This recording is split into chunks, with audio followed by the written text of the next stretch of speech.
Assalamualaikum warahmatullahi wabarakatuh. Selamat datang di channel saya. Sebelumnya perkenalkan, nama saya Ranti Widianingsi dengan NIM 210403-018. Saya salah satu mahasiswa jurusan Teknik Industri dari Fakultas Teknik Universitas Sumatera Utara. Nah, pada kesempatan kali ini, saya akan sedikit menyampaikan informasi mengenai materi mata kuliah menggambar teknik dengan dosen Bapak Andri Nasution STMT, khususnya pada materi fungsi dan sifat gambar sebagai bahasa teknik. Mari kita saksikan. Nah, yang pertama saya akan menjelaskan terlebih dahulu mengenai definisi gambar sebagai bahasa teknik. Dalam dunia industri, adanya gambar sebagai suatu sketsa awal dapat memudahkan pengerjaan selanjutnya. Nah, misalnya nih, mengenai rencana pembuatan suatu mesin.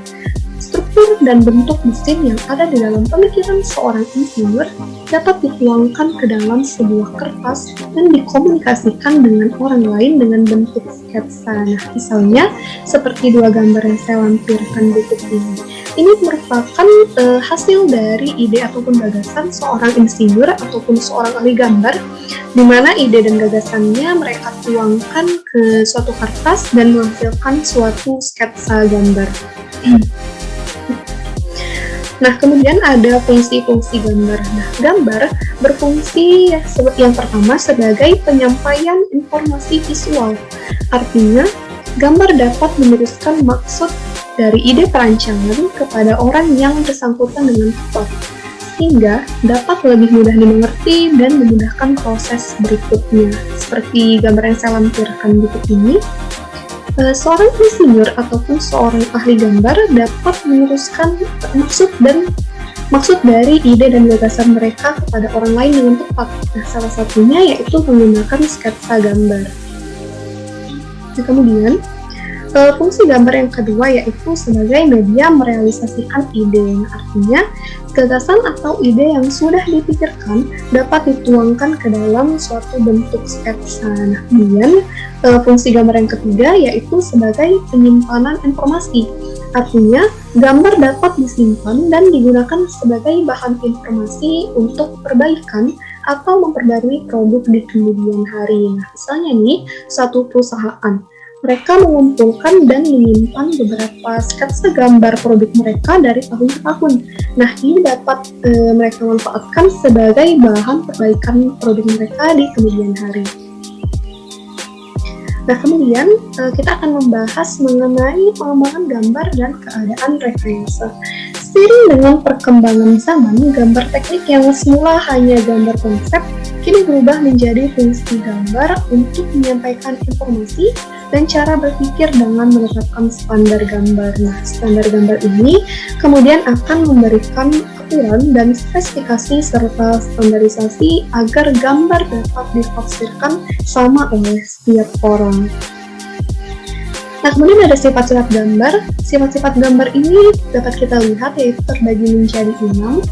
Yang pertama ada internasionalisasi gambar. Nah, internasionalisasi gambar ini berkaitan dengan luasnya dunia usaha, maka keperluan standar perdagangan dan standar nasional juga akan semakin meningkat. Nah, pada tahun belakangan ini, peningkatan pembagian kerja secara internasional, pengenalan dengan teknologi asing telah mengharuskan adanya internasionalisasi gambar.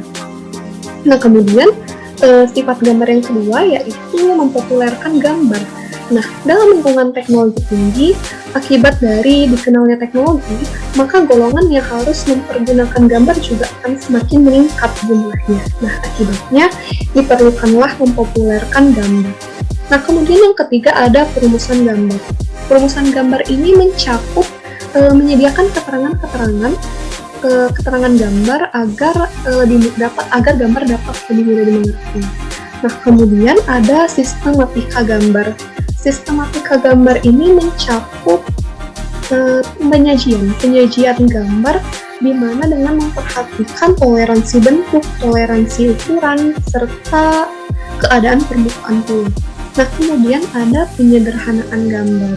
Penyederhanaan gambar ini dilakukan yaitu untuk penghematan tenaga kerja.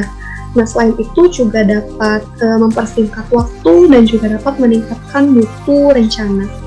Nah, kemudian ada yang terakhir sifat gambar, yaitu modernisasi gambar. Nah, di sini artinya kita dapat mengenalkan gambar mengikuti kemajuan teknologi, yaitu mungkin dengan bantuan komputer ataupun dengan bantuan software yang kita kenal pada saat ini, yaitu seperti AutoCAD, SketchUp, 3D Max, ataupun yang lainnya.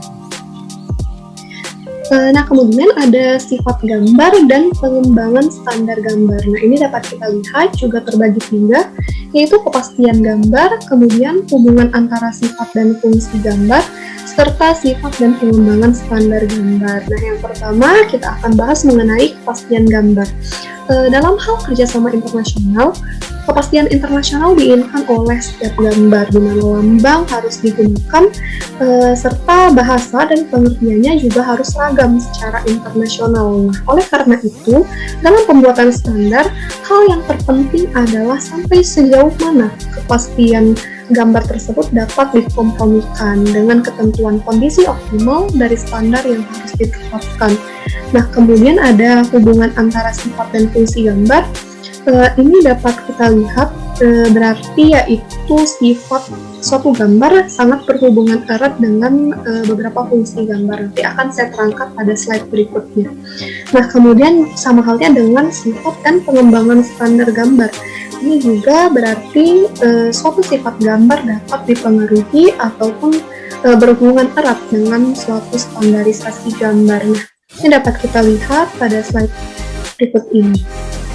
Ini saya lampirkan diagram hubungan fungsi dan sifat gambar. Nah, di sini dapat kita lihat beberapa fungsi gambar seperti dapat diproduksi di film mikro, klasifikasi pemberian kode, penyatuan rencana editorial teknologi kelompok, penyederhanaan penghematan tenaga kerja, kepastian struktur peningkatan isi, dan internasionalisasi penyamarataan penyebarluasan ini berhubungan ataupun mempengaruhi beberapa sifat-sifat gambar yang sudah kita simak tadi, yaitu perumusan informasi, pengawetan, penyimpanan, pemanfaatan informasi, serta persiapan informasi. Nah, ini sama halnya dengan diagram berikut ini, yaitu diagram hubungan sifat dan standar gambar. Nah, sini dapat kita lihat pula ada beberapa sifat standar gambar seperti penyederhanaan, peningkatan isi, modernisasi, spesialisasi, sistemisasi, dan standarisasi nasional. Ini juga berhubungan erat dan mempengaruhi beberapa sifat-sifat gambar, yaitu internasionalisasi, penyebarluasan, dan penyamarataan. Nah, dari kedua diagram tersebut, maka dapat kita simpulkan yaitu fungsi sifat dan standarisasi suatu gambar itu sejalan dalam menuju arah standar internasional. Nah, mungkin itu saja yang dapat saya sampaikan pada materi kali ini. Semoga dapat bermanfaat bagi kalian semua. Terima kasih, jangan lupa di like, di komen, dan di subscribe. Assalamualaikum warahmatullahi wabarakatuh.